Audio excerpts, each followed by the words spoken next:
Peggy 7.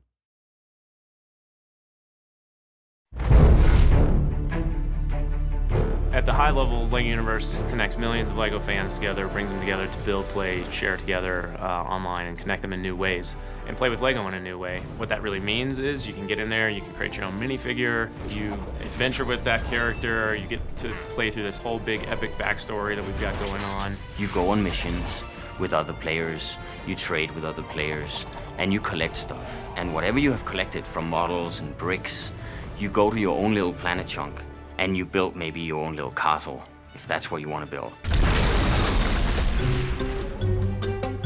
Bring your worlds to life, right? That was the idea. You're gonna come in here and you're gonna bring these worlds to life. So how are you gonna do that? And we had models and you could build, but you could never make them come to life.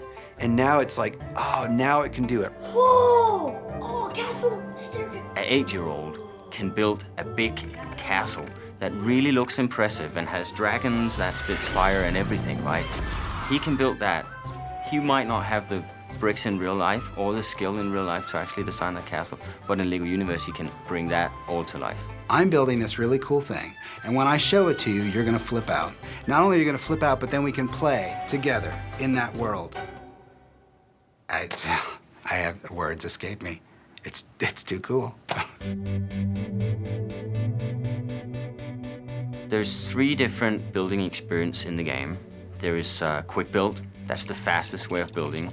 Basically, your minifig just built this thing automatically. But still, the player really gets the sensation that, hey, I created this awesome thing. The next step on our journey is modular building. So the first example you come across in the spaceship that you start out on is you have to build this escape rocket. And you can put them together very simply, right? There's 3 sections, you connect one, and you can swap out different parts to try different styles. You're building a rocket no matter what, but your rocket's gonna look different than my rocket will. And so you have a little bit of customization and creativity starting to sneak in here, right? But it's still a very easy experience, very lightweight. You can kind of go in and out of it, no problems, right? And anybody can do it. And then, of course, we got the more creative experience, which is on your property. And here you can really do whatever you want. All the bricks that you have collected throughout the game, you can put together brick by brick and design exactly what you want. So that's the completely open-ended creative experience. Now you can put models out in that space that you've earned along the way, or you can also build something from scratch, right? Which takes us to the next level. So now we're getting into brick by brick building. So now we're actually at the point that's sort of the analog to real life Lego building, right? Where we're putting a brick together at a time. Then the final step on that is adding behaviors to your creations. There's a programming language that basically looks like puzzle pieces.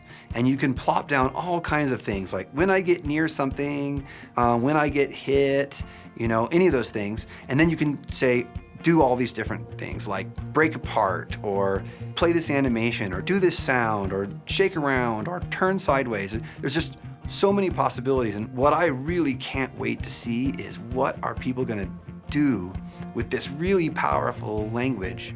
What kind of games are they going to make inside of LEGO Universe? And I can't wait to see which of those come to the top, and kids are off playing that. I've seen scenarios where people will actually have a jumping puzzle where you can unleash a cage that opens up and a dinosaur runs out and starts fighting the other animals that you set up in your particular environment, and then you can go fight the dinosaur to defend the animals and stuff. It's real fun from the standpoint that players can now make things that other players can play, and just that means the possibilities are literally endless. The quality of the game and the game experience became so important about how we really lift this, not just to be a game, but to be more than the game, but to be an authentic play experience of LEGO.